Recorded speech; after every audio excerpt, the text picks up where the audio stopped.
Welcome to Galaxy Classes, where concepts become clear and learning becomes powerful. नमस्कार विद्यार्थी मित्रांनो. चला, आज आपण आपल्या मराठीच्या पुस्तकातील एका खूप सुंदर कवितेच्या दुनियेत जाऊया.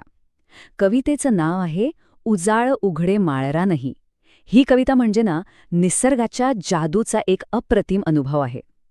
वसंत ऋतूच्या स्पर्शाने एक ओसाड निर्जीव वाटणारी जागा कशी एकदम जिवंत होते, कशी गाऊ लागते, हेच आपण आज अनुभवणार आहोत.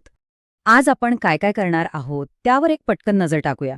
सगळ्यात आधी आपण कवयित्री ललिता गाडगे यांची ओळख करून घेऊ.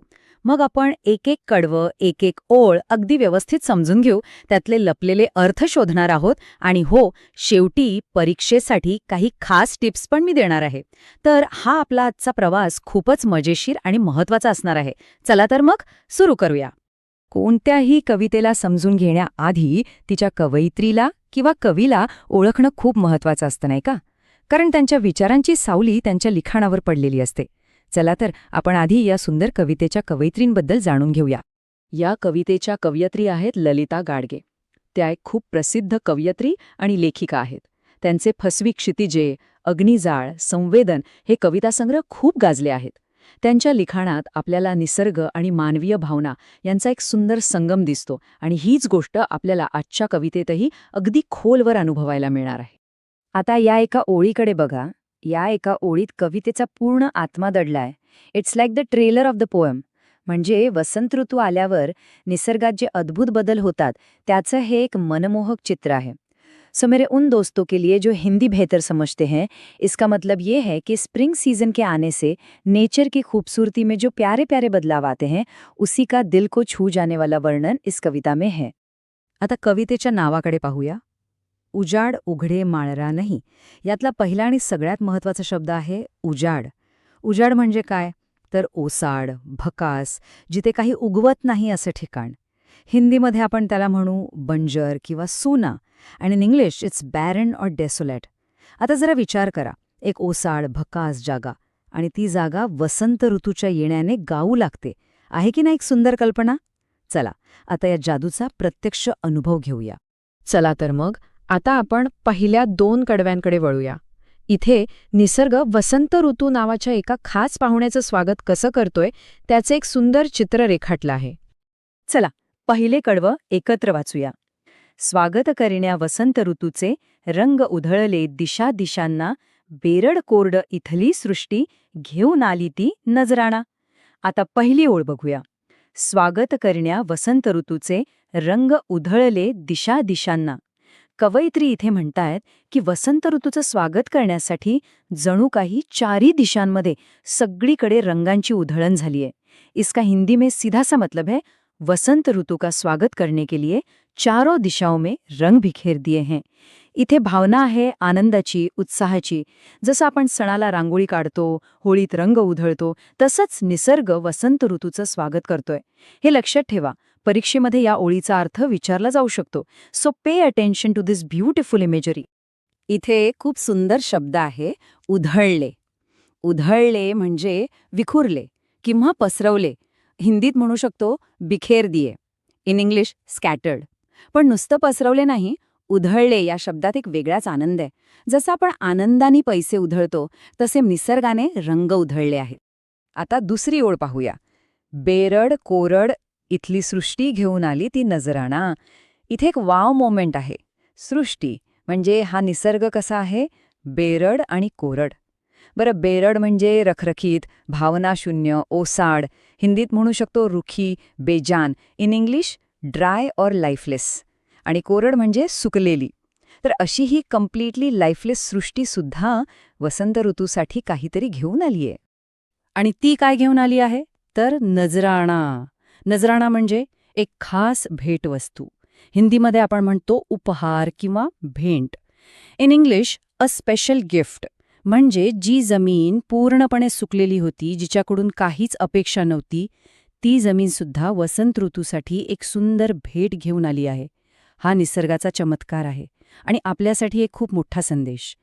कितीही कठीण परिस्थिती असली तरी योग्य वेळ आल्यावर त्यातही सकारात्मक बदल घडू शकतो. आता दुसऱ्या कडव्याकडे वळूया. हे स्वागताचं वर्णन अजून पुढे जातं. गर्द लेऊन वसने मुरडत आली लिंबोणी, जर्द तांबडी कण्हेर फुले ही घालून सजली नागफणी. पहिली ओळ बघा, इथे कवयित्रीने झाडाला जिवंत केलं आहे. याला मानवीकरण अलंकार म्हणतात. जरा कल्पना करा, एक लिंबोणीचं झाड, नॉट जस्ट अ ट्री, पण जणू काही एक सुंदर स्त्री आहे जिने गर्द हिरव्या रंगाची साडी नेसली आहे.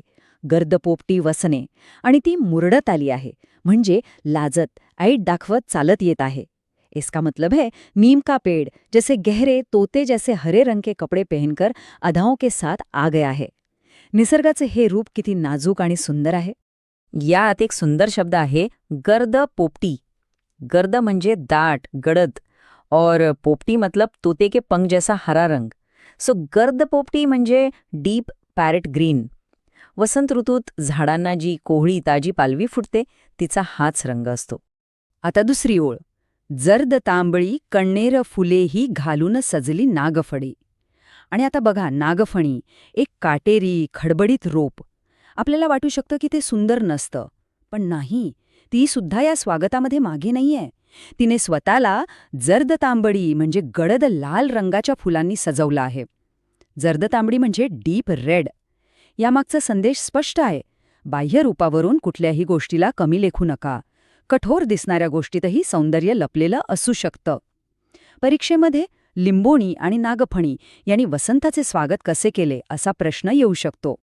चला, आता आपण तिसऱ्या आणि चौथ्या कडव्याकडे जाऊया. इथे निसर्गाचं नवीन रूप, त्याचा नवा साज कसा दिसतोय याचं अधिक सुंदर वर्णन आपल्याला बघायला मिळतं. तिसरं कडवं आहे, लुसलुस पाने अंगोपांगी झुले, वड हा दंग होऊनी, तुरंगी चुनरीत उभी ही घाणेरी ही नटुनी थटुनी. पहिली ओळ बघा, लुसलुस पाने अंगोपांगी झुले वडहा दंग होऊनी. इथे वडाच्या झाडाचं वर्णन आहे. तो आपल्या संपूर्ण अंगावर म्हणजे अंगोपांगी लुसलुस कोवडी पानं घेऊन दंग होऊन झुलत आहे. दंग होणे म्हणजे स्वतःच्याच विश्वात हरवून जाणे. वड जणू काही स्वतःच्याच नादात, स्वतःच्याच आनंदात मग्न होऊन नाचत आहे.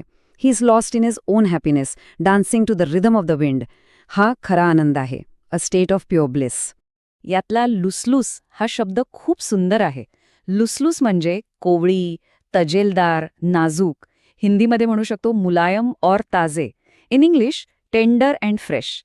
हा शब्द ऐकताच त्या पानांचा मऊ स्पर्श आपल्या डोळ्यांसमोर उभा राहतो. आता दुसरी ओळ, तुरंगी चुनलीत उभी ही घाणेरी ही नटुनी थटुनी. घाणेरी हे एक जंगली झाड आहे, पण इथे ती एक सुंदर तरुणी आहे. जसं आपण सणासुदीला छान छान कपडे घालून तयार होतो, तशीच ही घाणेरी सुद्धा तुरंगी चुनरी म्हणजे वेगवेगळ्या रंगांची ओढणी नेसून, नटुनी थटुनी म्हणजे सजून धजून या निसर्गाच्या उत्सवासाठी तयार आहे. हिंदीत म्हणतो ना आपण सजधज कर, in English all dressed up. आता चौथं कडवं, हे तर एक कम्प्लीट सेन्सरी एक्सपिरियन्स आहे. सळसळ झळझळ पिंपळ पाने, मऊ मुलायम मोर पिसापरी, सांबर लाल कळ्यांनी लखडून उभे स्वागता पाणंदीवरी. पहिली ओळ, एक क्षण डोळे बंद करून कल्पना करा. वाऱ्यामुळे पिंपळाच्या पानांचा सळसळ असा आवाज, सूर्यप्रकाशात त्या पानांची झळझळ, आणि स्पर्शाला ती पानं कशी आहेत तर मऊ मुलायम मोर पिसापरी म्हणजे मोराच्या पिसासारखी नरम. हिंदी में इसका अर्थ है पीपल के पत्ते हवा से सरसर की आवाज कर रहे हैं, धूप में चमक रहे हैं और मोरपंख की तरह नरम और मुलायम है. सळसळ आणि झळझळ या शब्दांना आपण नादानुकारी शब्द म्हणतो. अ फॅन्सी वर्ड, पण अर्थ सोपा आहे. हे असे शब्द आहेत जे स्वतःच आवाज करतात. They imitate the sound they describe. सळसळ ऐकल्यावर पानांच्या सळसळण्याचा आवाज येतोच. परीक्षेमध्ये पिंपळ पानांचे वर्णन कवयित्रीने कसे केले आहे असा प्रश्न हमखास येतो. तेव्हा हे 3 शब्द सळसळ, झळझळ आणि मोरपिसापरी तुमच्या उत्तरात आलेच पाहिजेत. आता दुसरी ओळ, सांबर लाल कळ्यांनी लखडून उभे स्वागता पाणंदीवरी. सांबर नावाचं झाड पाणंदीवरी उभं आहे. पाणंद म्हणजे शेतात जाणारी एक अरुंद वाट. हिंदीमध्ये आपण म्हणतो पगंडंडी. In English a narrow country lane. आणि हे झाड तिथे का उभं आहे तर जणू काही स्वागतासाठीच. ते पूर्णपणे लाल कळ्यांनी लखडून गेलं आहे. ही कल्पना किती सुंदर आहे बघा. जसं आपण आपल्या घरी येणाऱ्या पाहुण्यांसाठी दारात रांगोळी काढतो, तोरण लावतो, तसंच हे सांबाराचं झाड वसंत ऋतू नावाच्या स्पेशल गेस्टसाठी लाल कळ्यांनी सजून वाटेवर स्वागतासाठी उभे आहे. आता आपण कवितेच्या 5व्या कडव्याकडे आलो आहोत. आतापर्यंत आपण वेगवेगळे रंग पाहिले, पण हे कडवं म्हणजे रंगांच्या उत्सवाचा, फेस्टिवल ऑफ कलर्सचा सर्वोच्च बिंदू आहे, क्लायमॅक्स आहे. 5वं कडवं आहे, पळस फुले ही बहरून आली या मातीच्या अंकावरती, कुसुमे सारी या जगातली पाहून त्यांना झुरती. पहिली ओळ, पळस फुले ही बहरून आली या मातीच्या अंकावरती. पळसाची फुलं, जी केशरी लाल रंगाची असतात, ती पूर्णपणे उमलली आहेत, बहरून आली आहेत. कुठे? तर मातीच्या अंकावरती. मतलब पलाश के फूल इस मिट्टी की गोद में पूरी तरह से खिल उठे हैं. इथे अंकावरती हा शब्द खूप महत्वाचा आणि भावनिक आहे. अंक म्हणजे मांडी, हिंदीमध्ये गोद, आणि इन इंग्लिश लॅप.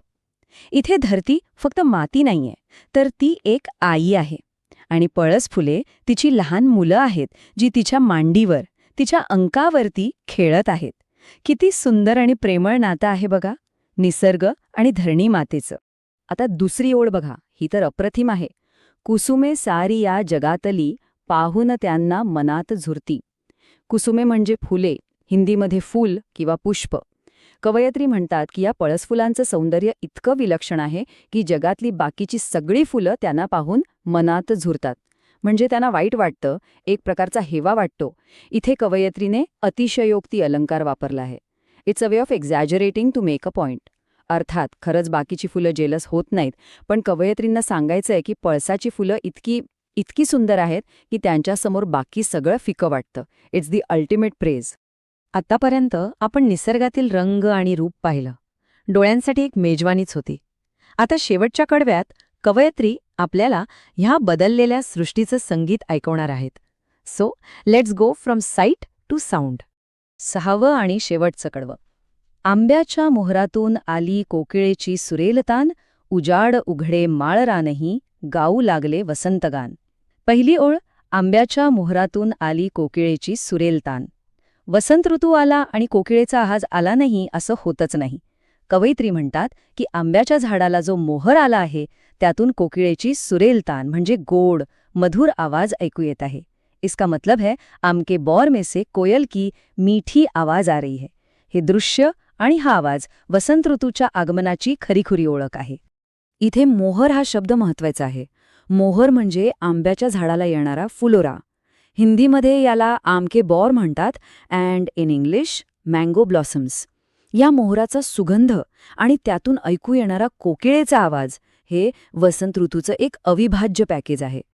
आणि आता कवितेची शेवटची आणि सर्वात पॉवरफुल ओळ.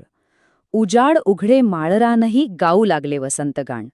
कवयित्री म्हणतात की या सगळ्या बदलांचा परिणाम इतका सुंदर झालाय की जे उजाड उघडे माळरान सुरुवातीला लाईफलेस होतं, ते सुद्धा आता वसंत गाण गाऊ लागलं आहे. गाण म्हणजे गाणे, गीत, a song. The transformation is complete. The silence has been replaced by a song. त्या निर्जीव वाटणाऱ्या माळरानात आता रंग आहेत, रूप आहे आणि आता संगीत सुद्धा आहे. निर्जीव जागेत जणू काही जीवच आला आहे. तर मित्रांनो, अशा प्रकारे आपण ही सुंदर कविता, तिची प्रत्येक ओळ, प्रत्येक शब्द अनुभवला. आता आपण थोडक्यात या कवितेचा सार काय आहे आणि परीक्षेच्या दृष्टीने काही महत्त्वाच्या गोष्टी पाहूया. So what's the big idea? या कवितेची मध्यवर्ती कल्पना काय आहे? अगदी सोपी आहे. कोणतीही परिस्थिती कायम टिकत नाही. वसंत ऋतूच्या आगमनाने एक रखरखीत, बेरड सृष्टीसुद्धा सुंदर आणि मनमोहक होऊ शकते. निसर्गातील प्रत्येक घटक या बदलाचा आनंद साजरा करतोय. ही कविता आपल्याला आशा आणि नवनिर्मितीचा, होप अँड न्यू बिगिनिंगचा एक खूप सुंदर संदेश देते.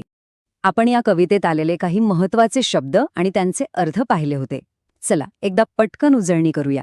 बघूया किती लक्षात आहेत. पहिला शब्द उजाड. त्याचा अर्थ काय? बरोबर, ओसाळ, बंजर, बॅरन. दुसरा बेरड म्हणजे रखरखीत, रूखी, लाईफलेस. आता सांगा नजराणा. व्हेरी गुड, भेटवस्तू, उपहार, गिफ्ट. गर्द, दाट, गेहरा, डीप. लुसलुस, कोवळे, मुलायम, टेंडर. आणि पाणंद, शेतातली अरुंद वाट, पगडंडी, अ नॅरो पाथ. हे शब्द लक्षात ठेवा, परीक्षेमध्ये खूप मदत होईल. परीक्षेमध्ये वसंत ऋतूच्या आगमनामुळे निसर्गात कोणते बदल झाले ते तुमच्या शब्दांत लिहा असा मोठा प्रश्न येऊ शकतो. तेव्हा उत्तर पॉइंट्समध्ये लिहा. पहिला मुद्दा, लिंबोणी आणि नागफणीचे वर्णन. दुसरा मुद्दा, वड आणि घाणेरीचे वर्णन. तिसरा मुद्दा, पिंपळ आणि सांबर झाडाचे वर्णन, अँड सो ऑन. अशा प्रकारे लिहिल्यास तुम्हाला पूर्ण गुण मिळवणं सोपं जाईल. आणि शेवटी एक प्रश्न फक्त तुमच्यासाठी. जसं या कवितेत एका उजाड माळरानाचं रूपांतर होतं, तसा बदल आपल्या आयुष्यातही येऊ शकतो का? कधीकधी आपल्या आयुष्यातही असाच कठीण उजाड काळ येतो. पण ही कविता आपल्याला शिकवते की योग्य वेळ आल्यावर आणि थोड्या प्रयत्नांनी त्या उजाड काळातही आशेची आणि आनंदाची फुलं उमलू शकतात. यावर नक्की विचार करा. दिस poem isn't just about nature, it's about life. And understanding these deeper concepts is what we aim for here at Galaxy Classes. This lesson was brought to you by Galaxy Classes, created only for study and concept clarity. जर हा video तुम्हाला आवडला असेल आणि तुमची संकल्पना स्पष्ट झाली असेल तर लाईक, शेअर, सबस्क्राईब करायला विसरू नका आणि पुढील व्हिडिओच्या सूचनांसाठी बेल आयकॉन नक्की दाबा.